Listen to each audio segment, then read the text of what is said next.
الحمد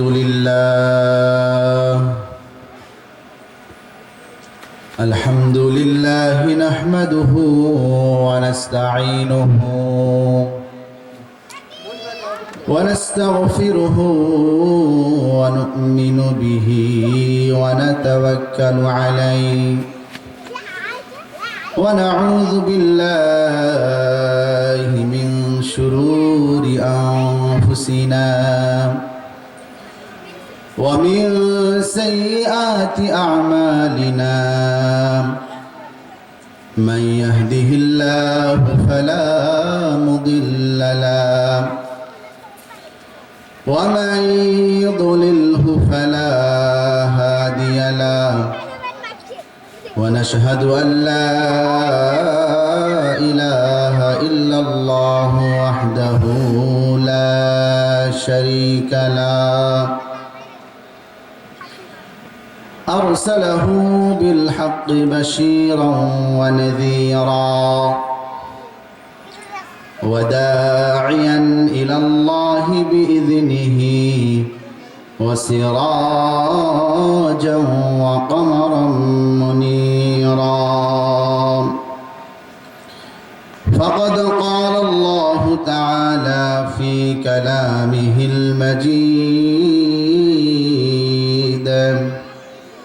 وفرقانه الحميد সকল জবান ছেড়ে দিয়ে পড়ি আউযু বিল্লাহি মিনাশ শাইতানির রাজীম বিসমিল্লাহির রাহমানির রাহিম ইন্নাল্লাহা يأمركم أن تؤدوا الأمانات إلى أهلها وإذا حكمتم بين الناس أن تحكموا بالعدل إن الله نعم يعظكم به إن الله كان سميعا بصيرا إن الله وملائكته يصلون على النبي يا أيها الذين آمنوا صلوا عليه وسلموا تسليما اللهم سيدنا مولانا محمد وعلى علي سيدنا যে ফুল যুগ যুগান্তরে খুশবু ছড়ায় যে ফুল যুগ যুগান্তরে খুশবু ছড়ায় এঁকেছি সে ফুল মোরা এঁকেছি সে ফুল মোরা মনেরি কাবায় যে ফুল যুগ যুগান্তরে খুশবু ছড়ায় আল্লাহুম্মা সাল্লি আলা সাইয়্যিদিনা মাওলানা মুহাম্মদ ওয়া আলা আলি সাইয়্যিদিনা مولانا محمد قال النبي صلى الله عليه وسلم إذا صلحت صلح الجسد كله وإذا فسدت فسد الجسد كله ألا وهي القلب সকল প্রশংসা সেই মনিবের সে আল্লাহ সুবহানাহু ওয়া তাআলার যে আল্লাহ রাব্বুল আলামিন আপনাকে আমাকে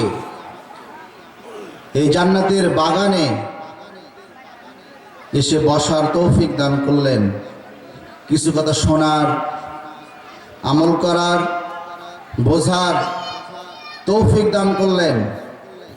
সেজন্য সেই মনিবের দরবারে প্রাণ খুলে মন ভরে উচ্চ আওয়াজে শুকরিয়া আদায় করছি, বলি আলহামদুলিল্লাহ। আপনারা এখানে আসতে পেরে খুশি না বাজার? এবার আরেকবার বলেন আলহামদুলিল্লাহ। সেই সঙ্গে আরেকবার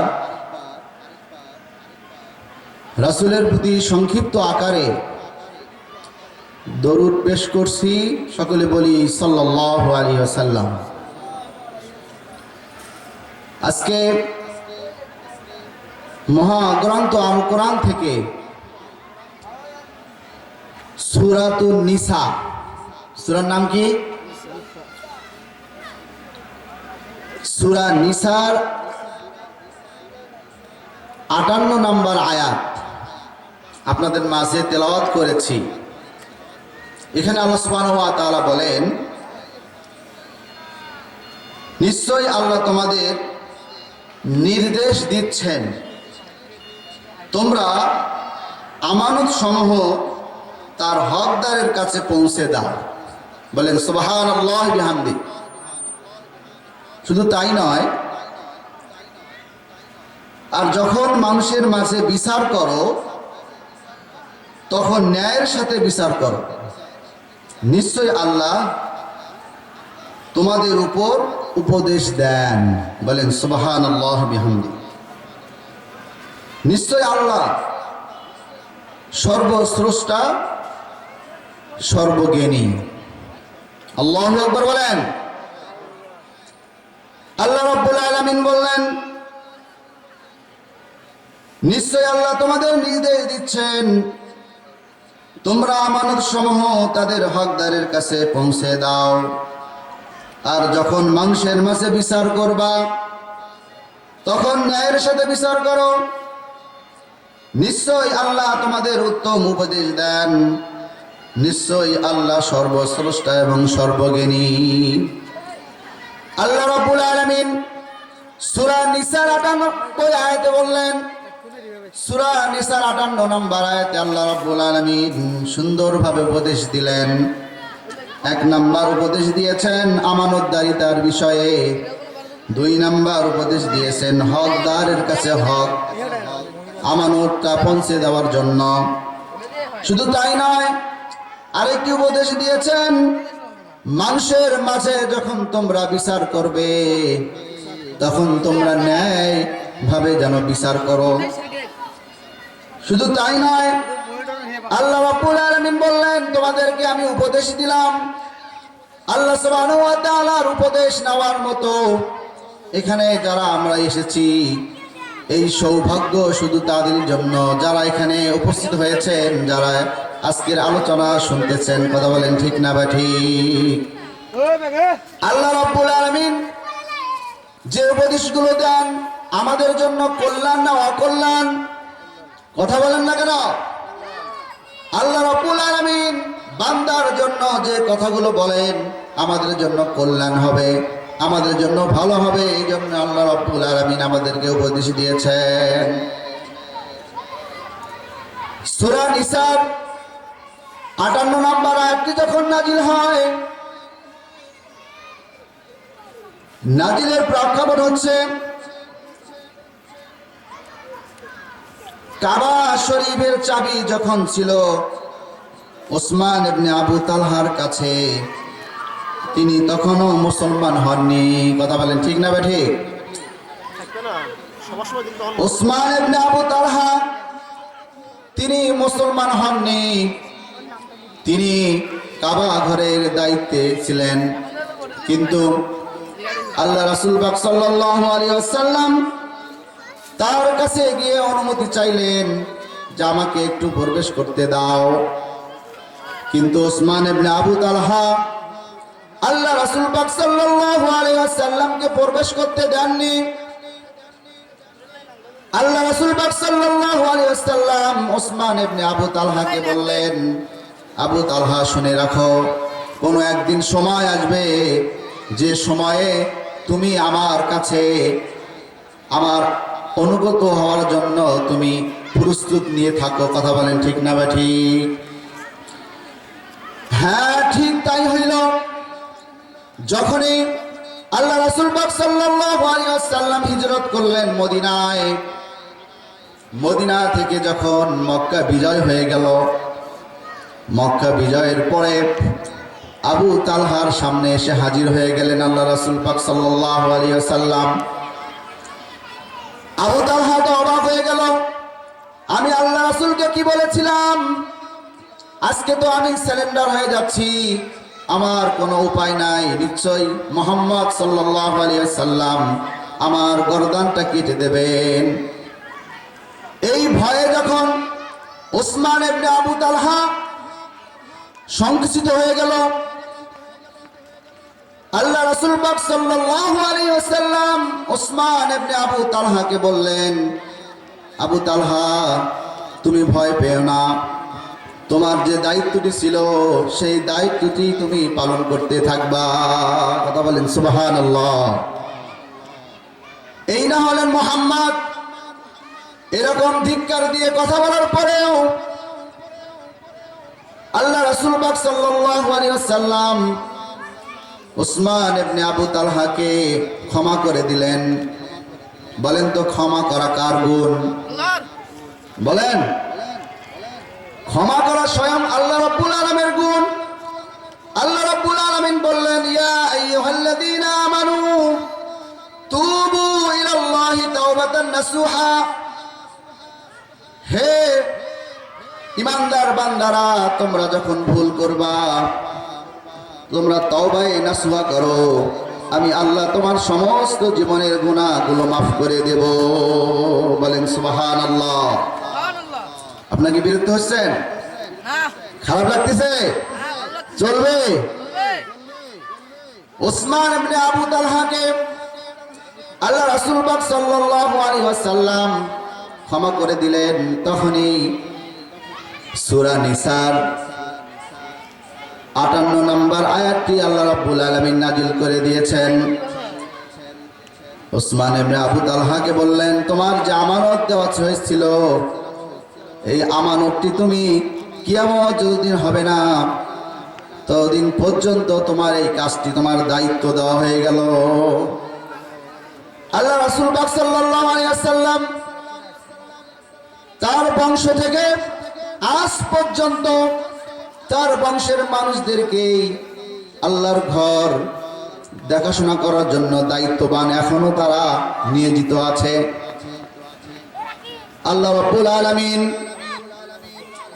মানুষকে এত ভালোবাসেন, সেই ভালোবাসার দৃষ্টান্ত আল্লাহ রাসূল পাক সাল্লাল্লাহু আলাইহি ওয়াসাল্লামের মাধ্যমে আমরা শিখেছি। কথা বলেন ঠিক না বা ঠিক? আল্লাহ রাসূল পাক সাল্লাল্লাহু আলাইহি ওয়াসাল্লাম একদিন একটি আমানত আবু বকর রাদিয়াল্লাহু তাআলা আনহুর কাছে গেলেন, গিয়ে বললেন, আবু বকর, আমার কাছে যে তুমি টোকলাটি দেখছ, এই টোকলাটি তোমাকে দিলাম আমানত হিসাবে, আমি 3 দিন পরে এসে আমার এই জিনিসটি তোমার কাছ থেকে নিয়ে যাব। আবু বকর রাদিয়াল্লাহু তাআলা আনহু রাসূল পাক সাল্লাল্লাহু আলাইহি ওয়াসাল্লামের টোকলাটি নিয়ে আমানত হিসাবে রেখে দিলেন। আল্লাহ রাসূল পাক সাল্লাল্লাহু আলাইহি ওয়াসাল্লাম চলে গেলেন। আবু বকর রাদিয়াল্লাহু তাআলা আনহু একজন কেমন মানুষ ছিলেন? একজন ইমানদার ছিলেন। হাদিসে এসেছে আবু বকর রাদিয়াল্লাহু তাআলা আনহুর ইবাদত যদি এক পাল্লায় দেওয়া হয়, তাম পৃথিবীর মানুষের ইবাদত গুলোকে যদি এক পাল্লায় দেওয়া হয়, তারপরেও আবু বকরের ইবাদতের পাল্লাটা ভারী হয়ে যাবে। বলেন সুবহানাল্লাহ। আবু বকর রাদিয়াল্লাহু তাআলা আনহু আল্লাহ রাসূলের আমানত রক্ষা করার জন্য তার ঘরে ভালো একটি জায়গায় রেখে দিলেন। আবু বকর রাদিয়াল্লাহু তাআলা আনহু নামাজে দাঁড়িয়ে গেলেন। এমন অবস্থায় একটি চোর এসে পড়ল। আবু বকর রাদিয়াল্লাহু তাআলা আনহুর ঘরে প্রবেশ করল। আবু বকর রাদিয়াল্লাহু তাআলা আনহু নামাজে ছিলেন। এমন অবস্থায় আবু বকর বুঝতে পেলেন নিশ্চয় আমার ঘরে একজন চোর প্রবেশ করেছে। আবু বকর রাদিয়াল্লাহু তাআলা আনহু নামাজ শেষ করে খপ করে চোরের হাতটি ধরে ফেললেন। এমন অবস্থায় চোর বলে ফেলল, ভাই আমার জীবনের এইটা প্রথম চুরি, আমাকে মাফ করে দেন। আবু বকর রাদিয়াল্লাহু তাআলা আনহু এমন একজন মানুষ ছিলেন, এত নরম দিলের মানুষ ছিলেন, বলা মাত্রই চোরকে মাফ করে দিলেন। মাফ করে নেওয়ার পরে চোর চলে গেল। এরপরে পরের দিন আবু বকর রাদিয়াল্লাহু তাআলা আনহু আবার নামাজে দাঁড়িয়ে গেলেন। চোর আবার এসে পড়ল। আবার একইভাবে চোরকে ধরলেন। আবার চোর বলতেছে, ভাই আমি তো গতকাল চুরি করতে গিয়ে ধরা পড়েছি, আজকে আমি প্রতিজ্ঞাবদ্ধ হচ্ছি আমি আর জীবনে চুরি করব না। আবু বকর রাদিয়াল্লাহু তাআলা আনহু এরপরও তাকে মাফ করে দিলেন। তারপরে তৃতীয় দিন আবার যখন চোর এসে পড়ল, আবার চোরকে ধরে ফেললেন। চোর ধরানোর পরে এইবার চোর আর কিছু বলতে পারে না। চোর তখন একটু মাথা খাটিয়ে আবু বকর রাদিয়াল্লাহু তাআলা আনহুকে বলল, আবু বকর আমি এমন একটি আমল তোমাকে শিখিয়ে দেব, যে আমলটি তুমি করলে জান্নাতে চলে যাবে। বলেন সুবহানাল্লাহ। বলেন তো আমল কে শেখাচ্ছে? কথা বলেন। চোর আমল শেখাচ্ছে কাকে? যার আমলের পাল্লা পৃথিবীর সমস্ত মানুষের ইবাদতের চাইতে ভারী, তাকে কি শিখাচ্ছে? আমল শিখাচ্ছে। আবু বকর রাদিয়াল্লাহু তাআলা আনহু অবাক হয়ে গেলেন, সর্বনাশ, এ কি এমন আমল যে আমল করলে আমি জান্নাত পেয়ে যাব? আবু বকর রাদিয়াল্লাহু তাআলা আনহু তিনি রাজি হয়ে গেলেন। তিনি বললেন, হ্যাঁ আমলটি আমাকে বলে দাও, এর বিনিময়ে আমি তোমাকে ছেড়ে দেব। আবু বকর রাদিয়াল্লাহু তাআলা আনহুকে বলা হলো,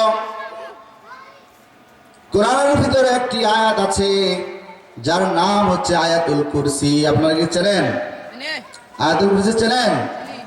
হাদিসে এসেছে আয়াতুল কুরসি যদি ৫ ওয়াক্ত নামাজে কেউ আমল করে, আল্লাহ রাব্বুল আলামিন তাকে জান্নাত দিয়ে দেবেন। চোরের আমল কি সঠিক না ভুল? সঠিক। মেহমানরা উপস্থিত হয়েছে, আমি বিলম্ব করব না, এটা বলে শেষ করে দেব ইনশাআল্লাহ। আবু বকর রাদিয়াল্লাহু তাআলা আনহু তিনি রাজি হয়ে গেলেন, আমল শিখে গেলেন, চোরকেও ছেড়ে দিলেন। আল্লাহ রাসূল পাক সাল্লাল্লাহু আলাইহি ওয়াসাল্লাম চলে আসলেন পরের দিন সকালে। এসে আবু বকরকে ডাকেন, আবু বকর আমার আমানতটা কোথায়, আমাকে দাও। এই আবু বকর, তোমার কাছে কি কোনো লোক এসেছিল? আবু বকর বলল, ইয়া রাসূলুল্লাহ, হ্যাঁ এসেছিল। তুমি তার কাছ থেকে কি নিয়েছ? আবু বকর রাদিয়াল্লাহু তাআলা আনহু বললেন, ইয়া রাসূলুল্লাহ, ইয়া হাবিবাল্লাহ, আমি চোরের কাছ থেকে এমন একটি আমল শিখেছি যার কারণে চোরকে আমি ছেড়ে দিয়েছি। আল্লাহ রাসূল সাল্লাল্লাহু আলাইহি ওয়াসাল্লাম বললেন, তুমি কি জানো ওই চোরটা কে ছিল? আবু বকর বললেন, ইয়া রাসূলুল্লাহ, আপনি তো জানেন, আপনি বলেন। আল্লাহ রাসূল বললেন, চোরটি ছিল ইবলিস। কে ছিল? শয়তান। অনেক সময় শয়তানের রূপ ধারণ করা মানুষ আছে দুনিয়াতে। আল্লাহ রাব্বুল আলামিন বলেছেন, মিনাল জিন্নাতি ওয়ান নাস। শয়তান কয় প্রকার? কথা বলেন, শয়তান কয় প্রকার? দুই প্রকার। এক হচ্ছে জিন শয়তান, আরেক নাম্বার শয়তান হচ্ছে মানুষ শয়তান। এই মানুষ শয়তান আছে, কিন্তু চিনবেন কেমনে? যারা নিজের ফায়দা নেওয়ার জন্য অনেক সময় দান করে। কথা বলেন ঠিক না বেটে? আবার অনেক মানুষ শয়তান আছে যারা নিজেকে জাহির করার জন্য অনেক সুন্দরভাবে কথা বলে, উপরে ফিটফাট, ভেতরে সদরঘাত। কথা বলেন ঠিক না বেটে? এইরকম মানুষ শয়তান থেকে আমাদেরকে শক্তভাবে প্রতিহত করা দরকার আছে না নাই? বর্তমানে যদি কোনো মানুষ শয়তান আমাদেরকে ধোঁকা দেওয়ার জন্য আসে, আমাদের যতটুকু শক্তি আছে আমাদের শক্তি দিকে মোকাবেলা করবো। কথা বলেন ঠিক না ঠিক? পারবো তো ইনশাআল্লাহ? আগামীতে কোনো মানুষ শয়তান আমাদেরকে ওয়াসওয়াসা দিয়ে ভালো পথ থেকে অন্যায় পথে নিয়ে যেতে পারবে না। আমরা অন্যায় করব না, অন্যায় করতে দেব না। কথা বলেন ঠিক না ঠিক? আগামীর দিন হবে কোরআনের দিন, আগামীর দেশ হবে কোরআনের দেশ। এই কোরআনের দেশ করার জন্য যারা বাধা দেবে, যারা ষড়যন্ত্র করবে, তাদেরকে আমরা শক্তভাবে প্রতিহত করব। কথা বলেন ঠিক না ঠিক? আমরা কোন বাতিল শক্তিকে, কোন অন্যায়কে আমরা প্রশ্রয় দেব না। সে যদি আমাদের ভাই হয়, সে যদি আমার বাবা হয়, আমরা তাকেও ছাড় দেব না। রাজি আছেন তো ইনশাআল্লাহ? ইনশাআল্লাহ আগামী দিনে আল্লাহ যেন আমাদেরকে কোরআনের দেশ হিসাবে, কোরআনের দেশ শাসন দেখে আল্লাহ যেন আমাদেরকে মৃত্যু দেন। সকল বলে আল্লাহুম্মা আমিন। এই বলে আজকে আমার সংক্ষিপ্ত আলোচনা এখানে শেষ করছি। আমার জন্য সকলে দোয়া করবেন, ভুল ত্রুটি হইলে ক্ষমা দৃষ্টিতে দেখবেন। ওয়াখির দাওয়ানা আনিল হামদুলিল্লাহি রাব্বিল আলামিন। আসসালামু আলাইকুম ওয়া রাহমাতুল্লাহি ওয়া বারাকাতুহু।